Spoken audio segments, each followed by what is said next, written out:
خب دوستای عزیز، یکی از خانواده‌های نیازمند دیگه از برادر عزیزی که در واقع در اون بایسیکل شامپو فروشی میکنه. این بسته هایی که به خاطر ماه مبارک رمضانش ان شاء الله کافی باشه بهش تسلیم داده میشه. روی صفحات بازم لینک ها مشاهده میکنین. خانواده‌های نیازمند دیگه هم هست که واقعا اشد نیاز به کمک و دستگیری دارن. برادر عزیز ان شاء الله مشکلتان تا مدت حل میکنه. با تشکر، زنده باشید. یک مدت یک ماه یک کنی ما برای ما میگه بخیر استفاده. زنده باشید. تشکر. السلام علیکم و رحمت الله. هموطنان عزیزی که این کلیپ ببیننده هستن، از اونا میخواهیم که در این پروسه خیر و کار که در واقع جز از صفتهای صالحین است شما نیز سهم بگیرید. شماره ها و لینک ها در خدمت شما است.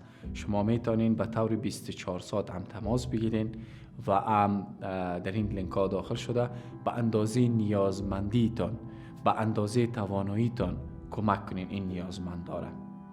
ولو اینکه $5 شده، $10 شده، $2 شده، دونیت کنین تا ما بتانیم یک رمضان بسیار خوب را به این نیازمندا فراهم بسازیم. السلام علیکم و رحمت الله.